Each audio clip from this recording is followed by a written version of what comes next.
ورحمة الله وبركاته. اللهم صل وسلم وبارك على سيد الخلق محمد وعلى أهله وصحبه أجمعين.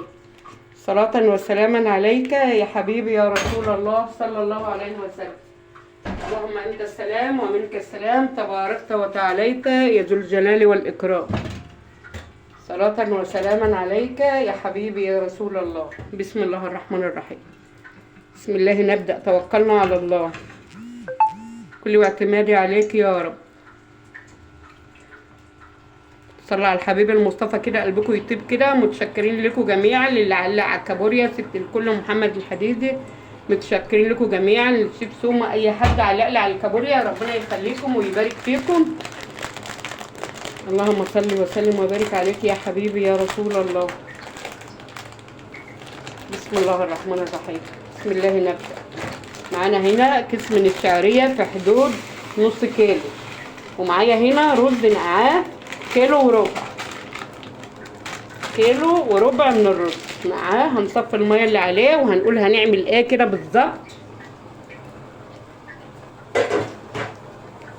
معايا هنا حمص الشام سلقته، يعني انا كنت جايباه من بره، الله يبارك لها يا رب. وبعدين بسألها بقول لها يعني ايه اللي بشتري منها، بقول لها اللهم صل على النبي، الحمص ده هياخد وقت معايا. قالت لي خالة ام احمد اغلي ميه واغسليه الاول غسيل نظيف، يعني يتنقى الاول واتغسل غسيل نظيف، وبعد كده ايه ملات براد ميه او كاتل ميه بمعنى اصح يعني، وغليته قوي قوي قوي وايه، وقمت حطاه عشان الحبايه ما تكرمش. والحبايه زي ما انتم شايفينها كده ما خدش مني تلت ساعه على النار اهو، شايفين مستوي اهو. ده حمص الشام عشان نعمل بيه كشري مصر. هنعمل كشري مصر. هنعمل الاول الرز بالشعريه الاول. معايا هنا عدس، نص كيلو من العدس منقوع من ساعتها اهو، اهو شايفين نقعاه من ساعتها عشان ما ياخدش سلق كتير. مش هنعملهم في حله واحده. المره اللي فاتت عملناه في حله واحده وكان ايه، ما كانش اي حاجه باينه فيه بصراحه. يعني ايه اللهم صل وسلم وبارك على سيد الخلق محمد وعلى اهله وصحبه اجمعين. لما كل حاجه تتعمل لوحدها يبقى ايه، يبقى للاحسن. هنيجي هنا على النار التانية ديت وهنولع البوتاجاز عشان نسلق المكرونه، عشان نسلق المكرونه. دقيقه واحده كده. اللهم صل وسلم وبارك على سيد الخلق محمد. صل على الحبيب المصطفى قلبك كتير. الصلاه على الحبيب رزق وفير. الصلاه على الحبيب ادعي ربك يستجيب. ونصلي على الحبيب المصطفى. اللهم انت السلام ومنك السلام، تباركت وتعاليت يا ذو الجلال والاكرام. صلاة وسلاما عليك يا حبيبي يا رسول الله. ربنا يبارك فيكم يا رب ويجازيكم خير الجزاء يا رب، واجعله في ميزان حسناتكم. اي حد دخل لي جديد، اي حد عندي من زمان، ربنا يا رب يبارك فيكم ويجازيكم الله خير الجزاء، واجعله يا رب في ميزان حسناتكم جميعا.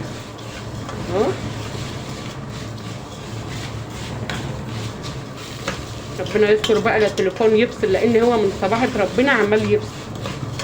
هنحط هنا كده بالصلاة على النبي كده شوية صغيرين من الزيت، حبة صغيرين كده عشان نفلفل بهم المكرونة من الزيت. نجيب ورقة ملح ونيجي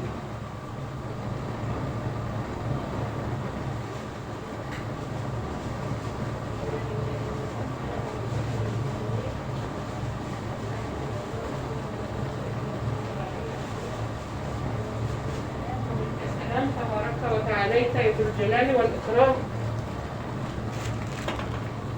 لا إله إلا أنت سبحانك، لا إله إلا أنت سبحانك، لا إله إلا الله، لا حول ولا قوة إلا بالله العلي العظيم. صلى على الحبيب المصطفى قلبكم يطيب.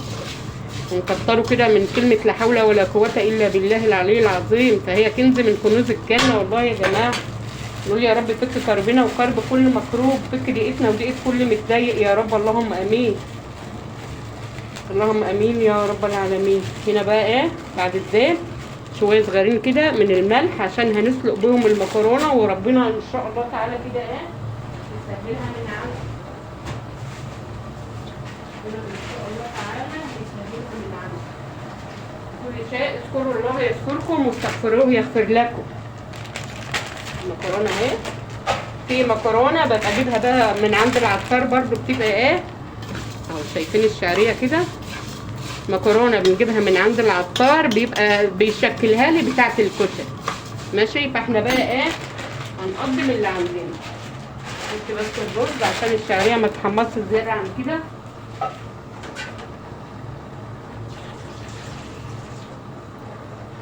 هنا كده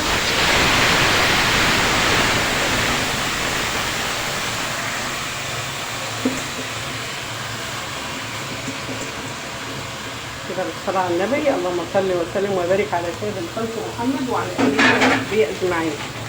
صل على الحبيب المصطفى كده قلبكم يطير. الصلاة على الحبيب يسكن وطيب. الصلاة على الحبيب أدعي وربك يستجيب. شايفين؟ لازم الشعرية كده تكون غامقة كده بالصلاة على النبي عليه أفضل الصلاة والسلام. اللهم صل وسلم وبارك على خير خلق الله محمد. إن الذي فرض عليك القرآن لرادك بمعاني. نذكر ربنا. دي مكرونة اهي. في بقى كان العطار كان بيديني بقى ايه مكرونة ودع ومكرونة صغيرة ومكرونة يعني ايه كام تشكيلة كده على بعض للكشري المصري. يعني ايه مكرونة اسباجيتا. يعني في ناس يقولك ايه احنا يعني طالما في شعرية شعر معمولة ما يعني في غنى عن الحاجات دي، بس لازم المكرونة عشان يبقى الايه الكشري المصري كده بالصلاة على النبي عليه افضل الصلاة والسلام. يا ايه اللي يحب المكرونة والحاجات دي ماشي هتاكلوا احلى طبق مكرونة مع ام احمد. اهو هنا ايه اللهم بارك. اللهم صل وسلم وبارك على سيدنا ونبينا محمد وعلى اهله وصحبه اجمعين. صلى على الحبيب المصطفى كده قلبكم يطيب. الصلاة على الحبيب مسكن وطيب. الصلاة على الحبيب ادعي وربك يستجيب. فنصلي على الحبيب المصطفى صلوات ربي وسلامه عليه. اهو نشوف كده احنا حطينا ملح. ما حطيناش ملح هنحط شوية مية. شاكرين ليك يا ست الكل ست محمد الحبيبه، ربنا يسترها معاكي ويبارك فيكي دايما منوراني ودايما مشرفاني. متشكرين لكم جميعا على تعليقاتكم الجميله، يا رب يبارك فيكم وربنا يرزقكم يا رب. اللهم امين. معلش بقى يمكن انا طبخت متاخر، كانت الميه مقطوعه عندنا مش يعني الميه مقطوعه يعني كانت عايزه تصليح وكده، فقلنا بقى اما ربنا يسهلها حاجه حاجه كده. كان عندنا البتاع الكابوريا دي قضينا بيها اهو. ده الرز بالشعري وبنسلق المكرونه مش هيبقى الايه. والحمص طبعا سلقناه وزي ما قلت لحضراتكم كده يا رب يبارك فيها ويخليها. قالت لي يا خالة ام احمد بقول لها يعني لو انا خدت الحمص ده يعني ايه يعني كان المفروض يجي بالليل على بيت، بس انا ما كنتش عامله حسابي ان انا هعمل ايه كشري مصر. ماشي حطينا حبه من الملح كده اهو عشان نكتر عشان خاطر ايه هنعمل التسبيكه بتاعته برده. ماشي اهو. وطبعا هنا الحمص زي ما قلت لكم بقى اتنقيته تنقيه كويسه وغسلته برده بالميه السخنه. وقالت لي كانت الميه سخنه كانت الميه سخنه يا خالة ام احمد وايه اللهم صل على النبي عليه افضل الصلاه والسلام وايه وتحطيه عليه اهو. شايفين الحبايه؟ لا الحبايه مكرمشه ولا اي حاجه. يا رب يخليها ويبارك لها في اولادها يا رب هي والسامعين اجمعين اهو. اهو شايفين ما خدش مني اي وقت اهو. يعني هو الكشري ما خدش مني اي الحمص ما خدش مني اي وقت. يعني مش عيب ان الواحد يسال اصغر منه او اكبر منه في السن او اي حاجه على اي حاجه مثلا يكون الواحد مش عارفها وكده، فمش عيب ان احنا نسال. مش عيب ان الواحد يسال، ما عيب الا العيب. هنا بقى كان عندي حبه من الطماطم برضو احنا بنرجع للزمن بتاعنا برضو اهو. حبه من الطماطم كده كنت انا سلقه طماطم وبعد ما سلقتها سبتها بردت وحطيتها في الفرن بعد ما ضربتها في الخلاط. شايفين الزمن بتاعنا الجميل بتاع ايام اهالينا ايام البركه وايام الخير اهو. دي عشان ما يبقاش فيه تفل ولا اي حاجه اهو. طبعا هنا احنا صفينا الطماطم كده هوريكم برضه هحطه في المعلقه واوريكم. دي ايام اهالينا بقى كنا برضه بنسلق الطماطم كده برضه بنفس الطريقه دي كده، ولا كان بقى فيه خلاط ولا كان فيه اي حاجه. كان فيه وابور يا جماعه، وابور الجاز وبر الجد يا جماعه والله، يعني ايه كانت ايام بركه وايام خير والله. نشوف غطا الحله فين يا ام احمد. اللهم صل وسلم وبارك على سيدنا محمد. صلاة وسلاما عليك يا حبيبي يا رسول الله. شايفين هنا بقى احنا هنا ايه بنصفي الطماطم اهو، وعايزين بقى نصفيها قوي ونتخلص من الكتل ده بتاع الطماطم. هنا كده بالصلاة على النبي هنعمل ايه شوية كده من الملح اهو، المعلومة اللي احنا كنا بنعملها زمان اهو كده بالصلاة على النبي اهو.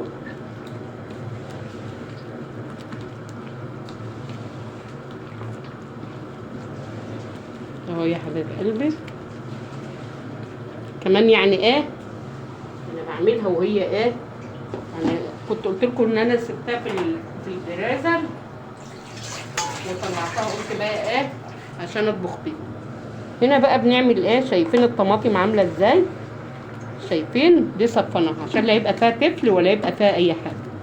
دي المعلومه بتاعتنا، بنفكركم بالزمن بتاعنا، الزمن بتاع اهالينا، الزمن اللي ما كانش فيه قوايل ولا عوايد ولا اي حاجه، وكانت الناس بتحب لبعضها الخير.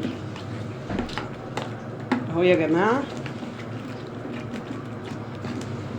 ماشي. هنشوف المكرونه عشان هنعمل التسبيكه معاكم، او هنسوي العدس ابو جبه هنسويه معاكم.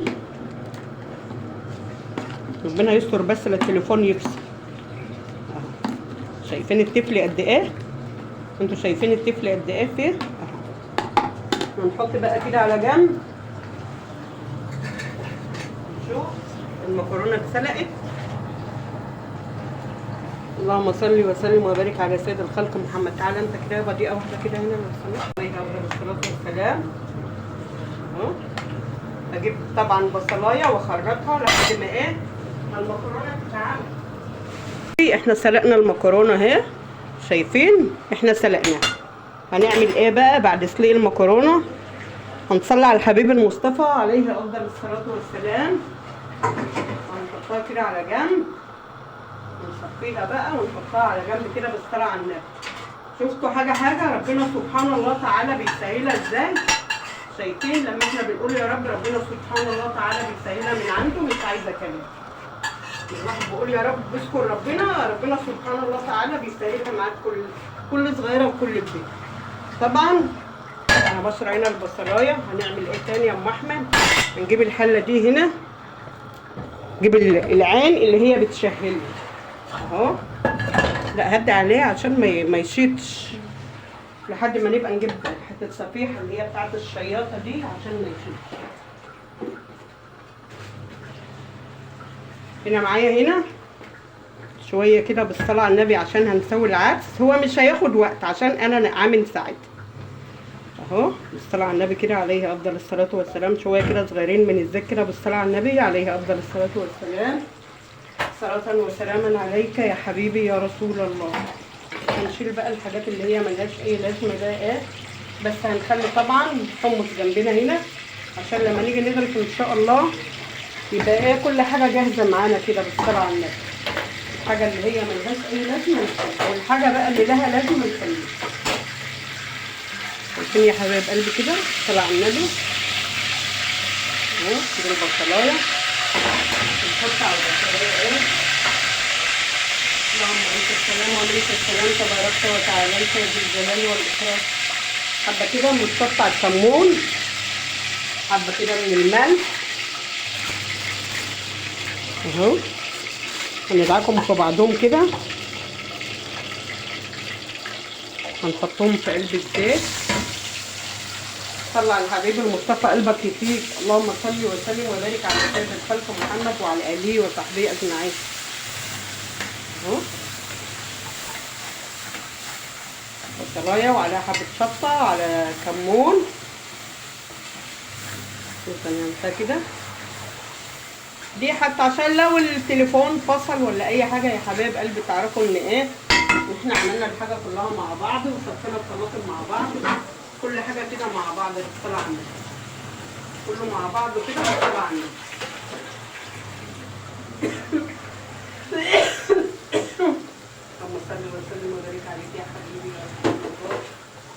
عايزين نرجع للزمن الجميل يا جماعه، بتاع زمان كده، بتاع اهالينا. الزمن اللي هو كان فيه المصفى والوابور بتاع الجاز. بس والله يا ريت لو في جاز احنا نقدر نشتري الوابور. الوابور دي كان جهاز، ما كانوش ايامها، ما كانش فيه بقى بوتاجازات ولا اي حاجه، فكانوا جابوا لي وابور جاز. كانوا اهلي بقى، الله يرحمك يا اخويا ويرحم الجميع، كانوا جايبين لي وابور جاز.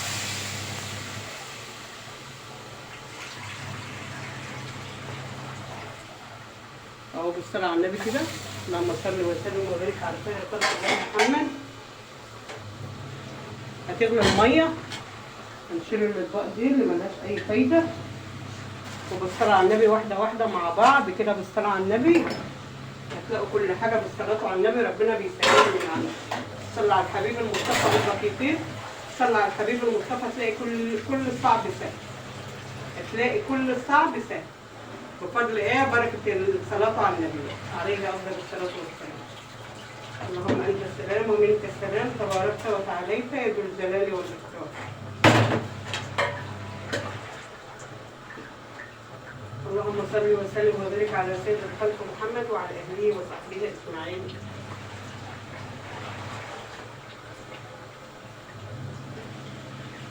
شايفين بفضل كلمة اللهم صل على النبي، وتسموا بالله قبل أي شيء كده، تصلوا على الحبيب المصطفى كده، ونسمي بالله الأول ونصلي على الحبيب المصطفى. هتلاقوا كل حاجة كده بالصلاة على النبي تخلص معاكم ازاي بقى؟ دي بقى بفضل بركة النبي عليه أفضل الصلاة والسلام. حبيبي يا رسول الله. شايفين بقى المكرونة هنا؟ ادي المكرونة اهي، شايفين؟ ادي المكرونة سلقناها اهي، شايفين؟ ادي منظر المكرونه كده بالصلاه على النبي كده. الميه هتغلي وهنقوم حاطين العدس، وبرده كده دقيقه واحده كده يا ابني كده. وبرده هنعمل تاني؟ هشوف برده الرز، هشوف الرز استوى معايا، هنشوف حاجه تانيه اهو. شايفين كده بالصلاه على النبي؟ ايه رايكم بقى؟ ايه رايكم بقى في طبيخ ام احمد الشاعره؟ يا رب تكوني سامعاني يا استاذه اسماء ام عبد الرحمن اهو. يا جماعه انا قبل الحاجات دي يعني بقسم لكم بالله العلي العظيم، انا ما حدش علمني حاجه في الدنيا كلها. انا كان لي اخ الله يرحمه يا رب ويرحم امواتنا المسلمين، كان طباخ يعني بمعنى اصح كده، كان طباخ في السعوديه ماشي، وكنا بنتعلم منه.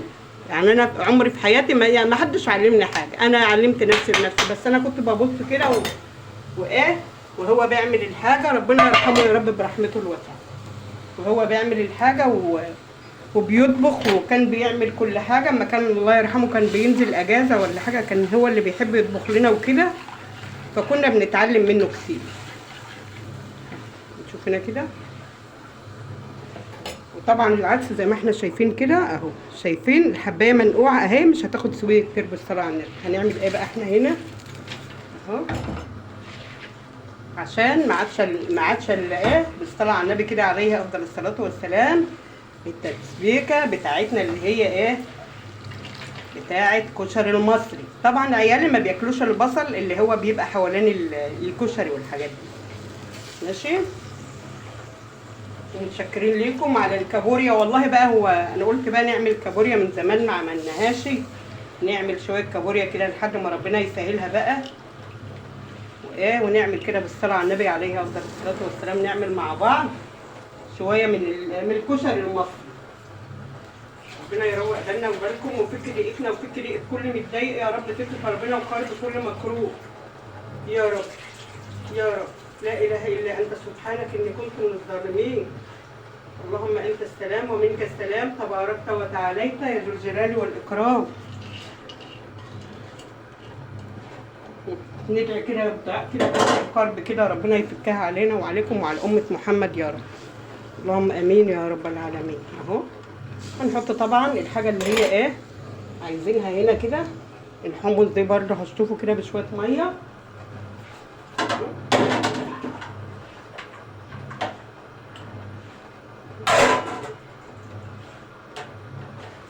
اللهم انت السلام ومنك السلام، تباركت وتعاليت يا ذو الجلال والاكرام.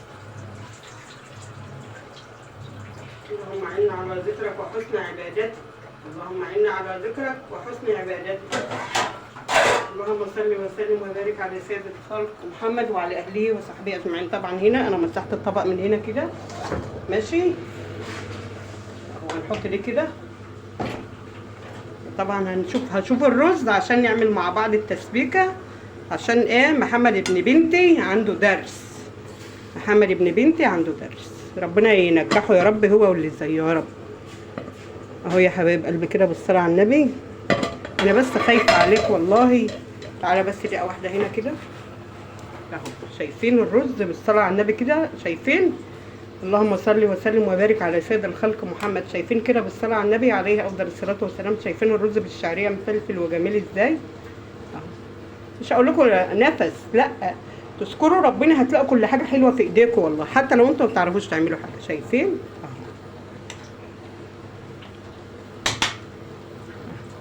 هنسيبه شويه، كل حاجه خطوه خطوه معاكم كده. وطبعا الطماطم وريتها لكم. نرجع برضو. اللهم صل وسلم وبارك عليك يا حبيبي يا رسول الله. كل حاجه جاهزه معانا بفضل الصلاه على النبي كده. هتبصوا تلاقي كل حاجه بتخلص. شايفين اهو. معايا لسه الطماطم، ابعد عن النار. معايا لسه الطماطم هنا، بس احنا بقى للاسف بقى ما عنديش فراخ بقى ولا عندي اي حاجه. كنت زمان بجيب فراخ وبربيها وبجيب بط وبجيب الحاجات دي. شايفين كده اهو. كل ده لو ما كنتش بقى الصفه في المصفى بعد ما ضربناه في قلب الخلاط اهو، دي ممكن يجي في بق الواحد. شايفين التفل قد ايه كميه التفل؟ فاحنا عايزين بقى نرجع للزمن بتاعنا الجميل، يعني كأننا ما عندناش خلاط. هو الخلاط بيقضي غرضه وخلاص، بس ده بتاع الزمن الجميل. عندنا حبة طماطم بنسلقهم ونقوم ايه سايبينهم يبردوا ونحطهم في قلب التلاجة بالليل او في قلب الفريزر، وبقوم جايباهم يبردوا اهو يا حبايب قلبي كده بالصلاة على النبي اهو. شايفين اهو. دي بقى بتغني عن اي حاجه اهو. شايفين هنا كده اهو كده ما عادش فيها ميه ولا عاد فيها حاجه. دي اخر حاجه عندها، يعني ايه الميه اللي عندها كلها اتصفت ماشي. هنيجي من هنا كده النبي عربي عليه افضل الصلاه والسلام ماشي.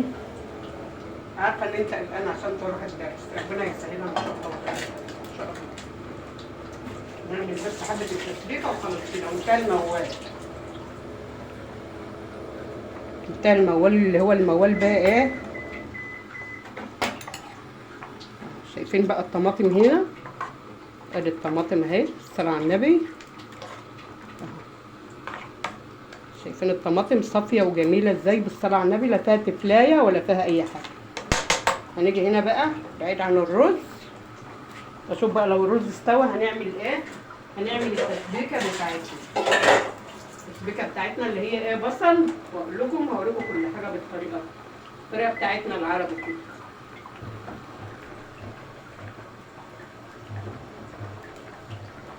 دي واحد جبت بصل هنا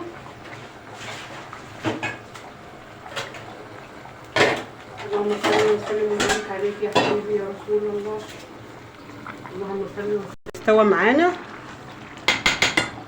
وهنا هنعمل ايه كده بالصلاه على النبي عليه افضل الصلاه والسلام. هنشوف الرز برده تاني كده.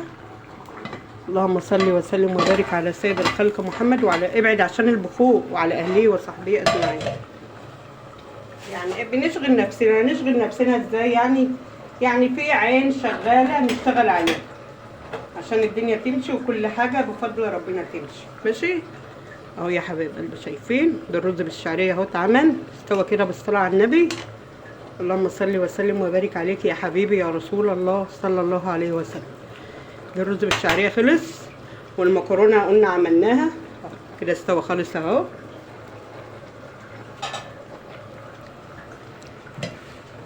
دقيقه واحده بس كده عشان اشيلها على جنب. الصلاة على الحبيب. ادعي وربك يستجيب. الصلاة على الحبيب. شفاء بلا طبيب. فبالله عليكم صلى على الحبيب المصطفى كده. شفتوا كده بثواني كده بفضل ربنا وحده، بفضل كلمة اللهم صل على النبي كل شيء كده بينتهي اهو. شوف العدس كده، يا رب يبارك يا رب. شايفين العدس معايا اهو، العدس ابو جبه اللي حطينا عليه الشطه. اللهم انت السلام ومنك السلام، تباركت وتعاليت يا ذو الجلال والاكرام. اهو يا حبايب قلبي كده بالصلاه على النبي. هنا هنحط الزيت. وطبعا انتوا عارفين الكشري المصري بيبقى ايه؟ عايز زيت مش سمنه. الكشري المصري بالذات بيبقى عايز ايه؟ عايز زيت مش سمنه اهو. طب بعد ما انت هتعملي كده هتعملي ايه تاني يا ام احمد؟ هنصلي على الحبيب المصطفى وهنقول على اللي احنا هنعمله اول باول. ماشي.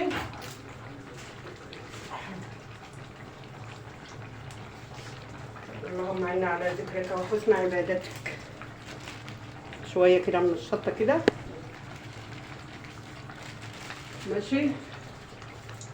اللهم صل وسلم وبارك على سيد الخلق محمد وعلى اهله وصحبه اجمعين. حطينا شطه. البصله خلينا احنا بشرين. هنحط كده بصل على الشطه.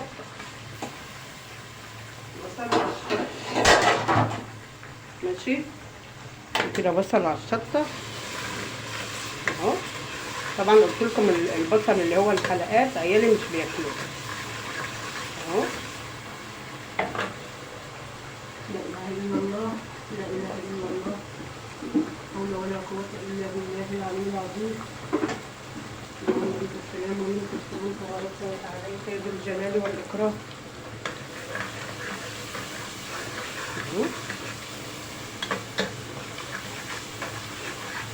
يا دوب بس هدبلها تتبيله كده، تتبيله وايه، وهنحط الطماطم عشان هنغرف معاكم كل حاجه بالطريقه النهائيه. ابعد وشك بس كده علشان الشطه وعشان الحاجات دي. اظن بتهيألي ما فيش نفع، مش مشكله. قلبي احنا هنا ايه، لقيت شويه صغيرين خالص من الخل حطيتهم على الشطه وحطيتهم ايه على البصل. هنا حطينا التسبيكه بتاعتنا اهو، هما 2 كيلو طماطم معصورين اهو. شايفين صافيه خالص اهي. ادي برضه اهي طماطم اهو زي ما حضراتكم شايفين كده. وهنحط تاني ايه، انا طبعا معايا هنا ايه العدس ابو جبه بيستوى معايا هنا كده شويه كده. وهم ايه هحط الملح، وهنا طبعا هحط شويه كمان من الشطه، شويه صغيرين بقى، واللي عايز يحط. هي دي شطه على كمون. ماشي. اللهم انت السلام ومنك السلام، تباركت وتعاليت يا ذو الجلال والاكرام. اللهم اعنا على ذكرك وحسن عبادتك.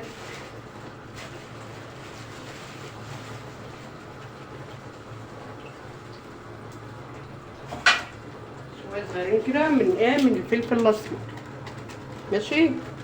شويه صغيرين من الكزبره الناشفه، وده اختياري انا. في كل واحد بقى وليه طريقه، كل واحد وليه طريقه. هنشيل بقى الاطباق والحاجات ديت اللي هي ايه زحمه دنيتنا دي كده. اللهم صل وسلم وبارك عليك يا حبيبي يا رسول الله. طبعا اللي عايز بقى يصب بقى ايه لنفسه في قلب طبق بيصب يغرف يعني. اللهم صل على النبي. عايزين مثلا ايه ياكلوا كده مع بعض ماشي. كل واحد وليه طريقه يعني، كل واحد وليه طريقه. في اللي بياكل بشطه، في اللي بياكل من غير شطه. انا عشان كده يعني ما حطيتش شطه كتير. طبعا معانا هنا مش بدور الغسيل بقى، مش بعطل نفسي عشان اي حاجه. هشوف لو لقيت صلصه ولا اي حاجه هجيب الصلصه ونرجع بقى عشان نغرف مع بعض. وسلم وبارك على سيد الخلق محمد وعلى اهله وصحبه اجمعين. دي بقى عشان محمد عايز يروح درسه. اللهم صل وسلم وبارك على سيد الخلق محمد. وانا برضو عايزه ايه اصلي المغرب، اشوف ايه اللي ورانا اهو. ادي التسبيكه اهي اللي احنا شفناها كده بالصلاه على النبي. شايفين بصلايه بشرناها وحطينا عليها حبه من الشطه، وكان عندي ربع كوبايه من الخل صبيتها وحطينا الملح بتاعنا وحطينا الكزبره زي ما حضراتكم شايفين. هدوق بس الحدق كده. يا عايزه بقى ايه يعني بالصلاه على النبي كده ايه شويه كمان من الملح. من الملح يا جماعه. ملح اهو، ملح اهوت ماشي. هنغرف مع بعض. ونصلي على الحبيب المصطفى عليه افضل الصلاه والسلام. صلاه وسلاما عليك يا حبيبي يا رسول الله صلى الله عليه وسلم. اهو الطبق